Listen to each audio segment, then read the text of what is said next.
मंत्री इस भव्य कार्यक्रम का हिस्सा होंगे। इस वक्त पहुंच चुके हैं प्रगति मैदान के कन्वेंशन सेंटर में। आप देख रहे हैं कि ये जो तस्वीरें हम आपको दिखा रहे हैं अब से थोड़ी देर पहले की, जब ये हवन और पूजा का कार्यक्रम शुरू हुआ और विधिवत मंत्रोच्चार के बीच में जिस तरह से हम नए भवन के प्रवेश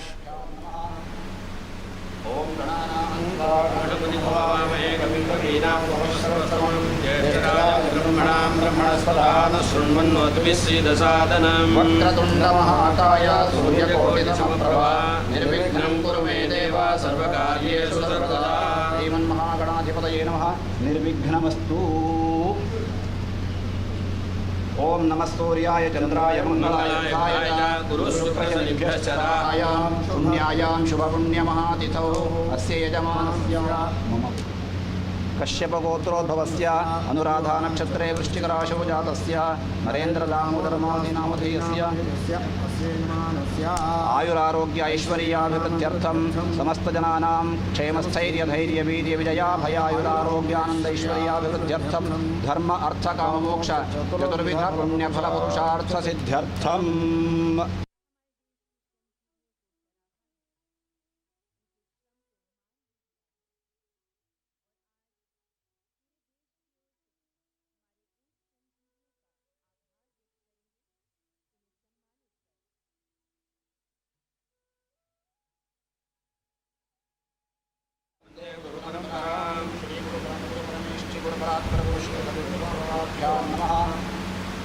ओम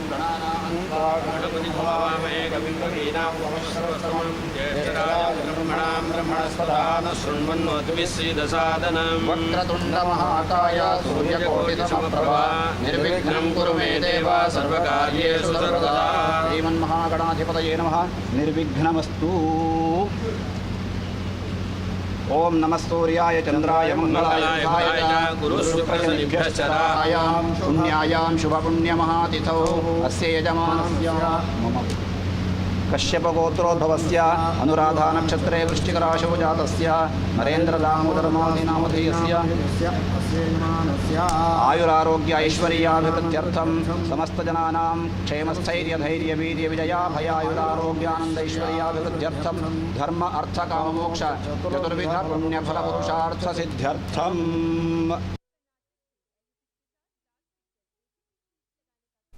प्रधानमंत्री नरेंद्र मोदी ने पूजा अर्चना की। वयम जाग्र्याम राष्ट्र पुरोहितः, एक राष्ट्र निर्माण के स्वप्नद्रष्टा के रूप में, राष्ट्र निर्माण के लिए प्रतिपल समर्पित व्यक्तित्व के रूप में, राष्ट्र निर्माण के लिए जीवन के क्षण क्षण को समर्पित करते हुए, राष्ट्र निर्माण के लिए और भारत को जगत गुरु की संकल्पना को साकार करने के ध्येय को ध्यान में रखते हुए प्रधानमंत्री नरेंद्र मोदी ने पूजा अर्चना की। अंतर्राष्ट्रीय एग्जीबिशन कम कन्वेंशन सेंटर ITPO कॉम्प्लेक्स नई दिल्ली में अंतर्राष्ट्रीय स्तर का ये कन्वेंशन सेंटर, एग्जीबिशन सेंटर, और निश्चित तौर से भारत भारतीयता को अपने में समेटे, सूर्य शक्ति को अपने में समेटे, पंच महाभूतों को अपने में समेटे, जीरो टू इसरो की थीम को अपने में समेटे, भारत की संस्कृति के साथ साथ वैज्ञानिक उत्थान को अपने में समेटे, भारत की परंपरा और विज्ञान को अपने में समेटे, भारत भारतीयता को अपने में प्रतिबिंबित करता हुआ एक सबल सशक्त राष्ट्र के स्वाभिमान के उत्कर्ष के रूप में ITPO कॉम्प्लेक्स में प्रधानमंत्री नरेंद्र मोदी ने पूजा अर्चना की। बिल्कुल सही कहा आपने। और किसी भी भव्य प्रारंभ की अगर हम बात करें तो हमारी संस्कृति का एक हिस्सा होता है कि जितने भी लोगों ने उसमें अपना योगदान दिया है उन सभी के प्रति अपनी कृतज्ञता व्यक्त करें। और सांस्कृतिक तौर पर भी जो पूजा अर्चना है उसका काफ़ी महत्व, वास्तु पूजा का जो महत्व है वो सनातन परंपरा का एक अभिन्न हिस्सा है। और वास्तु को देव के रूप में हमारी परंपरा में पूजित किया जाता रहा है। और उसी परंपरा के तहत ये जो हवन पूजा का कार्यक्रम, किसी भी भवन के निर्माण में जितने भी क्षति हुई है जीव जंतुओं की, उनकी आत्मा की शांति के लिए ये जो प्रार्थना और पूजा का कार्यक्रम है वो पारंपरिक तौर पर किया जाता रहा है। और उसी परंपरा का हिस्सा आप देख रहे हैं कि आज सुबह वैदिक मंत्रोच्चार के बीच में प्रधानमंत्री नरेंद्र मोदी जी ने राष्ट्र की तरफ से ये पूजा हवन का कार्यक्रम है इसमें सम्मिलित हुए हैं और आज शाम इस परिसर को राष्ट्र को संबोधित किया जाएगा, जो कि न केवल नई दिल्ली, न केवल एक राज्य के रूप में दिल्ली, बल्कि भारत को एक अंतर्राष्ट्रीय स्तर पर एक वैश्विक कन्वेंशन और एग्जीबिशन सेंटर के रूप में स्थापित करने में एक बहुत बड़ी भूमिका अदा करता हुआ नजर आएगा। इसके आर्थिक मायने भी हैं, सांस्कृतिक मायने भी हैं, क्योंकि जिस तरह से कहा जा रहा है कि भारत की संस्कृति को केंद्र में रख करके इस भवन का निर्माण किया गया है। अत्याधुनिक तकनीक का इस्तेमाल करते हुए तकनीक का संगम कैसे संस्कृत के साथ होता है और जो भारत की अवधारणा है वसुधैव कुटुंबकम की, उसको केंद्र में रखते हुए कैसे आप भारत को आर्थिक प्रगति के एक नए इंजन के तौर पर विकसित करने की दिशा में आगे बढ़ते हैं। प्रगति से गति की जो पूरी अवधारणा है उसको कैसे आप ज़मीन पर ले आते हैं, उसकी एक वानगी आपको इस कॉम्प्लेक्स के ज़रिए स्पष्ट रूप से देखने को मिल सकती है, जिसको अत्याधुनिक अति सुरक्षित परिसर के रूप में स्थापित किया गया है। और अगर देखें तो गति और प्रगति के ध्येय वाक्य को लेकर राष्ट्र निर्माण में जुटे हुए राष्ट्र के संकल्पना को, जगत गुरु की संकल्पना को साकार करने के महासंकल्प को की साधना करते हुए प्रधानमंत्री नरेंद्र मोदी ने ITPO कॉम्प्लेक्स के नए IECC परिसर में उन्होंने पूजा अर्चना की। अनुराधा नक्षत्रे वृश्चिकराशौ जातस्य नरेंद्र दामोदर मालनी नामधेयस्य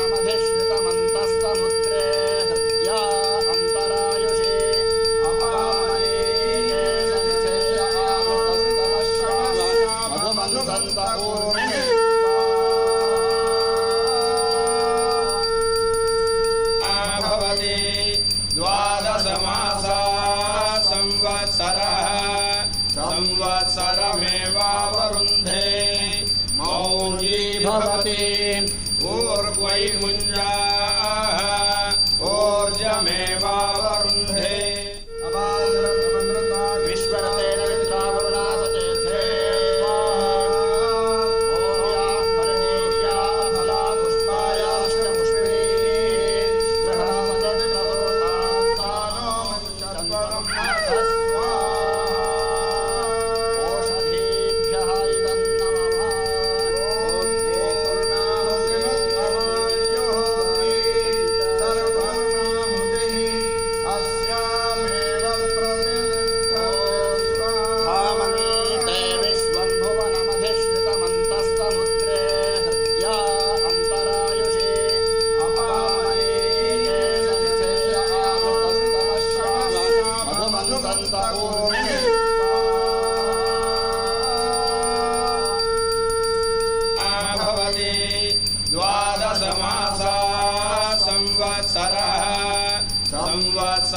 संवत्सरमेवावरुन्धे मौञ्जी भवति ऊर्ध्वै मुञ्जाः ऊर्जमेवावरुन्धे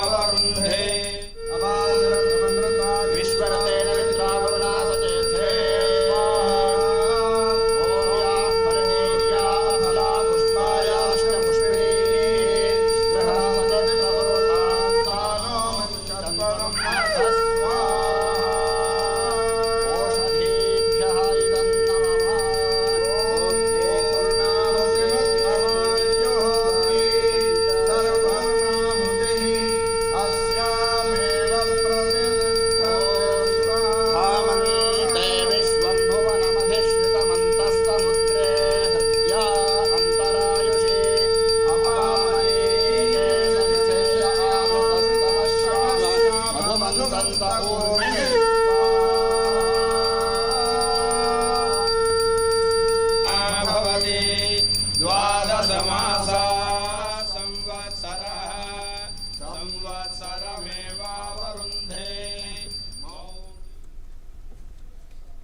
अगर देखें तो खुद प्रधानमंत्री नरेंद्र मोदी ने कई बार उद्घोष किया है कि वयम राष्ट्रे जागृयाम पुरोहितः, राष्ट्र के नवजागरण के लिए, राष्ट्र के उत्थान के लिए एक स्वप्नद्रष्टा के रूप में वैदिक मंत्रोच्चार और शंख ध्वनि के बीच प्रधानमंत्री नरेंद्र मोदी ने पूजा अर्चना की। प्रगति मैदान में नए ITPO कॉम्प्लेक्स में निर्मित इंटरनेशनल एग्जीबिशन कम कन्वेंशन सेंटर में निश्चित तौर से अगर देखें तो ये भारत के नए उत्कर्ष की कहानी बताता है। ये भारत के गौरवशाली इतिहास और स्वावलंबी वर्तमान को अपने में समेटे हुए एक ऐसा क्षण है जो पूरी दुनिया को बताता है कि एक नया भारत, उन्नत भारत, समुन्नत भारत राष्ट्र के समस्त गौरव और वैभव के साथ सभी अंतर्राष्ट्रीय सम्मेलनों के आयोजन के लिए पूरी तरह तत्पर है, समर्थ है। अगर देखें तो ये प्रगति मैदान भारत की शक्ति और तकनीक के प्रदर्शन का स्थान है। अगर देखें तो ये प्रगति मैदान व्यापार वाणिज्य के समागम का महासंस्थान है। ये भारत के गौरव और भविष्य के सपने को सजोए हुए भारत का वर्तमान है। ये एक भारत श्रेष्ठ भारत के साथ साथ सशक्त भारत की पहचान है। ये नया प्रगति मैदान है। ये आत्मनिर्भर भारत की संकल्पना के साथ साथ जगत गुरु भारत के गौरव का गान है। ये नया प्रगति मैदान है। ये उन्नत प्रौद्योगिकी की अभिव्यक्ति और नवोदित नवाचार का व्याख्यान है। ये नया प्रगति मैदान है। साथ ही साथ ये नए भारत के सामर्थ्य, शक्ति, स्वाभिमान का महागान है। ये नया प्रगति मैदान है जहाँ पर प्रधानमंत्री नरेंद्र मोदी ने पूजा अर्चना की, शंख ध्वनि के बीच, वैदिक मंत्रोच्चार के बीच, और साथ ही साथ हमारी वह सनातन संस्कृति के वो मूल मंत्र जो कहते हैं वसुधैव कुटुंबकम, जो अंतरिक्ष से लेकर चराचर में शांति की कामना करते हैं, जो विश्व के कल्याण की कामना करते हैं, जो सर्वे भवन्तु सुखिनः सर्वे सन्तु निरामयः की अभ्यर्थना करते हैं, जो हर एक व्यक्ति में नर और नारायण के रूप में हर व्यक्ति की सेवा की अभिव्यंजना करते हैं, उन्हीं भावनाओं को समेटे हुए प्रधानमंत्री नरेंद्र मोदी ने पूजा अर्चना की ITPO कॉम्प्लेक्स में निर्मित इंटरनेशनल एग्जीबिशन कम कन्वेंशन सेंटर में। अजय, और इस पूजा और अर्चना के पीछे का अगर हम सांस्कृतिक या फिर पारंपरिक महत्व को समझने की कोशिश करें तो ये हमारे जो पंचदेवों की पूरी अवधारणा है वो पंच प्रकृति के साथ जुड़ी हुई है। स्पष्ट तौर पर हमारे वेदों में कहा गया है, आकाशस्य धिपो विष्णु अग्निश्चयो महेश्वरी वायो सूर्यक्षिते रीशः जीवनस्य गणाधिप।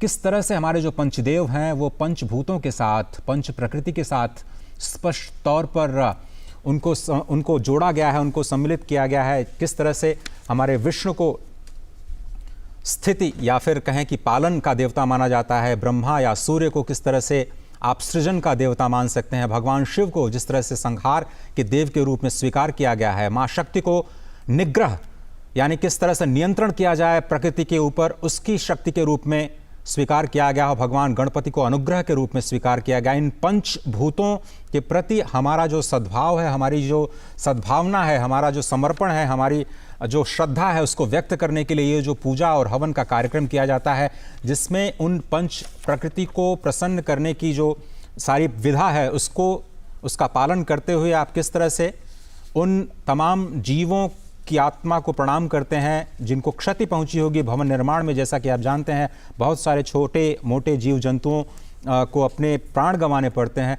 तो इस उपलक्ष्य में ये जो वास्तु शांति का ये पूरा कार्यक्रम जो किया जाता है किसी भी भवन को समर्पण करने से पहले, ये काफ़ी महत्व रखता है प्रकृति के संरक्षण के लिहाज से। और जिस तरह से अश्विनी जी ने कहा कि हम न केवल सांस्कृतिक अवधारणा को प्रगति के साथ जोड़ने का कार्यक्रम करते हैं बल्कि उसको संरक्षण के साथ भी जोड़ करके देखते हैं। और प्रकृति का दोहन प्रधानमंत्री लगातार कहते रहे हैं कि हमारी अवधारणा है कि हम प्रकृति के जो पंच महाभूत हैं उनके दोहन तक अपने आप को सीमित करें, उनके क्षय पर अपना फोकस न करें, उनको संरक्षित करें, उनको किसी भी तरह के क्षरण से बचाएं। दोहन तक तो हम कह सकते हैं, जैसे आप गाय को माँ माना जाता है, आप उनके दुग्ध पान करने के लिए उनका दोहन तो कर सकते हैं, लेकिन उनके क्षय को सर्वथा वर्जित किया गया। इसी तरह से प्रकृति से हम कितना लें और कितनी हमारी क्षमता है या कितना हमारा अधिकार है प्रकृति के उन तत्वों पर अपने प्रगति के इस्तेमाल करने के लिए, ये एक संदेश है। भवन तो आपको पूरी दुनिया में बहुत बड़े बड़े अट्टालिकाएं जरूर मिल जाएंगी, बहुत बड़े बड़े कन्वेंशन सेंटर जरूर मिल जाएंगे, लेकिन पूरी दुनिया में उन भवनों के जरिए संदेश क्या जाता है वो भी महत्वपूर्ण हो जाता है। आप सौर शक्ति का संदेश देते हैं, वसुधैव कुटुंबकम का संदेश देते हैं, प्रकृति के संरक्षण का संदेश देते हैं, साथ ही साथ अपने भारत को अत्याधुनिक तकनीक के साथ पूरी दुनिया के साथ जोड़ने का भी प्रबंध करते हैं और पूरे दुनिया को निवेश के लिए आकर्षित करते हैं। ये जो सम्मिश्रण है परंपरा का, पूरी दुनिया को शांति और सद्भाव का संदेश देने का, प्रकृति के संरक्षण का, वो संदेश इन कार्यक्रमों के जरिए सिंबॉलिक रूप से ही सही बल्कि पूरी दुनिया में स्पष्ट रूप से जाता हुआ दिखाई देता है। ऐसे दृश्य आपको दुनिया में और कहीं नहीं दिखेंगे। आपको भवन जरूर दिख जाएंगे, अट्टालिकाएं जरूर दिख जाएंगी, बड़े बड़े सेंटर्स, कन्वेंशन सेंटर्स, बड़ी बड़ी क्षमता वाले मशीनरी और इंडस्ट्री 4.0 की क्षमता वाले बड़े अत्याधुनिक तकनीक के साथ में मशीनरी या फिर फैक्ट्रीज जरूर दिख जाएंगी, लेकिन इस तरह का संदेश आपको दिखाई नहीं देगा जहां पर सभी के कल्याण की भावना और प्रकृति के संरक्षण की भावना उसमें समाहित हो। अजय, जब हम ये दृश्य देखते हैं तो निश्चित तौर से ये केवल विधि विधान से पूजा अर्चन ही नहीं है, ये राष्ट्र का चिंतन है, ये राष्ट्र का अभिवादन है, ये राष्ट्र का अर्चन है। और अगर देखें तो कहा गया है कि तन से, मन से, धन से, तन मन धन जीवन से हम करें राष्ट्र आराधन, अंतर से, मुख से, कृति से, निश्चल हो निर्मल मति से, श्रद्धा से, मस्तक नति से हम राष्ट्र करें अभिवादन। हम हंसते शैशव से, अपने खिलते यौवन से, प्रौढ़ता पूर्ण जीवन से हम करें राष्ट्र का अर्चन। अपने अतीत को पढ़कर, अपना इतिहास उलटकर, अपना भवितव्य समझकर हम करें राष्ट्र का चिंतन। जब प्रधानमंत्री नरेंद्र मोदी कहीं ना कहीं राष्ट्र निर्माण की बात करते हैं तो उसमें राष्ट्र चिंतन समाहित होता है, राष्ट्र का पूजन समाहित होता है, राष्ट्र का अभिवादन समाहित होता है, राष्ट्र का अर्चन समाहित होता है। और वही चिंतन, मनन, पूजन, अभिवादन, अर्चन और राष्ट्र निर्माण की परंपरा को आगे बढ़ाते हुए इस समय आप देख रहे हैं प्रधानमंत्री नरेंद्र मोदी ने विधिवत पूजा अर्चना की।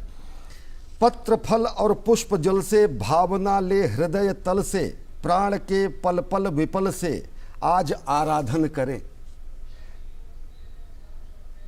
विश्व गुरु तव अर्चना में भेंट अर्पण क्या करें, जबकि तन मन धन तुम्हारे और पूजन क्या करें। और देखिए ये अद्भुत दृश्य है जब प्रधानमंत्री नरेंद्र मोदी श्रमेव जयते कि हमारी परंपरा का उद्घोष करते हैं। सत्यमेव जयते अगर भारतीय परंपरा का महत्वपूर्ण केंद्र बिंदु है तो महत्वपूर्ण केंद्र बिंदु यह भी है जब अभिवादन करते हैं प्रधानमंत्री नरेंद्र मोदी श्रमजीवियों का, श्रम साधकों का। ये कर्मयोगी का सम्मान है राष्ट्र की तरफ से, हमारे श्रमयोगियों का, हमारे श्रमजीवियों का, हमारे श्रम साधकों का। और ऐसे अनेक उदाहरण हमने देखे, हमने उदाहरण देखे हैं जब प्रधानमंत्री नरेंद्र मोदी ने श्रम की शक्ति को नमन किया है और ये नमन समूचे राष्ट्र का होता है। अजय, बिल्कुल मुझे याद आता है वो दृश्य जहां पर आप भी मौजूद थे कुंभ के अवसर पर 2019 में, जब उन्होंने पांव पखारे थे उन श्रमजीवियों के जिन्होंने कुंभ में अपनी महत्वपूर्ण भूमिका अदा की थी, उन सफाई कर्मियों के पांव पखारे थे। उसके बाद नए संसद भवन के निर्माण के बाद जब वो श्रमजीवियों से मिले, वो भी तस्वीरें स्पष्ट रूप से अभी ताज़ा तरीन है। आपको याद होगा जब काशी कॉरिडोर का निर्माण हुआ था तो किस तरह से उन्होंने अपनी कुर्सी हटा करके जितने श्रमजीवी थे उनके ऊपर पुष्प वर्षा के साथ में उन्होंने अपनी तस्वीरें खिंचाई थी। और कुछ इसी तरह की एक बार फिर से दृश्य और वानगी हमें स्पष्ट तौर पर प्रगति मैदान के इस परिसर से सीधे तौर पर स्पष्ट नजर आ रही हैं, जहां पर एक बार फिर से उन श्रमजीवियों को सम्मान के तौर पर वो उनसे उनका हालचाल जानते हैं, उनके अनुभव को साझा करते हुए नजर आते हैं और एक कनेक्ट दिखाई देता है। समाज के सबसे निचले व्यक्ति तक पहुंचने का जो कनेक्ट है प्रधानमंत्री का, वो स्पष्ट तौर पर बार बार ऐसी घटनाओं से हमें स्पष्ट तौर पर देखने को मिल जाता है।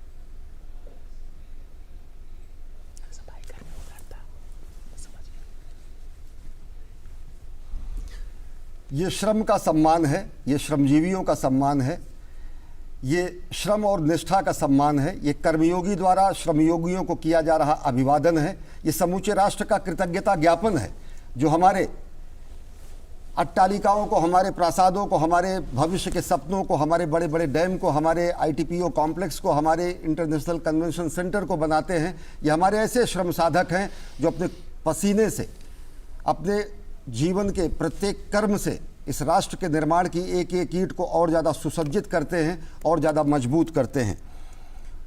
निश्चित तौर से अजय कहा गया है कि उद्यमेन ही सिद्धंति कार्याणि न मनोरथे न ही सुप्तस्य सिंहस्य प्रविशन्ति मुखे मृगाः। ये पौरुष है, ये श्रम है, ये साधना ही है जो कि व्यक्ति को सफलता प्रदान कराती है, क्योंकि सोए हुए व्यक्ति के मुख में स्वयं मृग नहीं पहुंचता है, कि सोए हुए सिंह के मुख में मृग नहीं पहुंचता है। ऐसी अनेक सूक्तियां हमारे सुभाषितान में कही गई हैं, अनेक सूक्तियां ऐसी कही गई हैं जो हमें प्राण प्रण से हमेशा परिश्रम करने की प्रेरणा देती हैं, और यह श्रम और यह परिश्रम ही सफलता के नए सोपान बनाता है। और इन्हीं श्रमजीवियों ने मूर्त रूप दिया है उस कल्पना को जिसमें प्रधानमंत्री मोदी को लगा कि भारत में भी एक अंतर्राष्ट्रीय स्तर का कन्वेंशन सेंटर होना चाहिए, एग्जीबिशन सेंटर होना चाहिए, और कैसे उसको भारत की संस्कृति और परंपरा के साथ जोड़ते हुए इस भवन का निर्माण किया गया होगा। इन्हीं श्रमजीवियों ने उसे मूर्त रूप देने का काम किया। चाहे वो शंख की आकृति में मुख्य भवन के निर्माण की बात हो, इसके केंद्र में विश्व के भरण पोषण की धारणा स्पष्ट तौर पर दिखाई देती है, क्योंकि शंखध्वनि हमारी परंपरा में शांति और धर्म स्थापना की प्रक्रिया का एक प्रारंभ माना जाता है। पंच महाभूत की अवधारणा को दिखाता हुआ जो पूरा का पूरा जो कॉम्प्लेक्स है वो हमारी प्रकृति के प्रति प्रेम और हमारे प्रकृति के प्रति समर्पण को दिखाता है। भारत की कलाकृतियाँ हो या फिर ट्राइबल आर्ट्स की झलकियाँ, एक भारत और श्रेष्ठ भारत की झलक आपको ज़रूर दिखाई देगी नई दिल्ली के इस नए ITPO कॉम्प्लेक्स में। जब आप जाएंगे, अंतर्राष्ट्रीय समारोहों का हिस्सा बनेंगे, तो आपको देश के अलग अलग हिस्सों से जो कलाकृतियां हैं, जो वहाँ की संस्कृतियां हैं, वो भी छवियों के रूप में अपने आप को आपके साथ जोड़ते हुए नजर आएंगी, आपको आकर्षित करते हुए नजर आएंगी। और यकीन मानिए कि ये अंतर्राष्ट्रीय स्तर पर भारत को उसकी संस्कृति की पहचान के रूप में ही देखा जाता है। भारत को वसुधैव कुटुंबकम की भावना के साथ बने एक महान लोकतांत्रिक देश के रूप में ही देखा जाता है।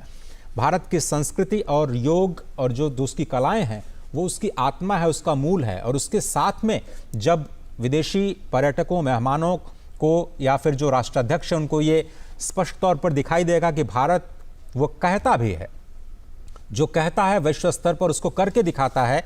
और जब वो ऐसे भवनों को भी राष्ट्र को समर्पित करता है, अंतर्राष्ट्रीय स्तर के परिसरों को, तो उसमें भी भारत की संस्कृति के साथ वो सारे के सारे संदेश स्पष्ट तौर पर पूरी दुनिया के लिए होते हैं, जो बड़े बड़े सम्मेलनों में कागज़ों पर नज़र आते हैं, जिन पर हस्ताक्षर कई राष्ट्रों के होते हैं, लेकिन वो ज़मीन पर दिखते नहीं हैं, वो सिर्फ कागज़ों में सिमटे रह जाते हैं। उनको किस तरह से आप ज़मीन पर आते हुए, दिखाते हुए नज़र आते हैं, वही भारत को दूसरे राष्ट्रों से अलग करता है। और इस तरह से आप इस वक्त देख रहे हैं वो भव्य तस्वीरें देश के पहले international convention and exhibition centre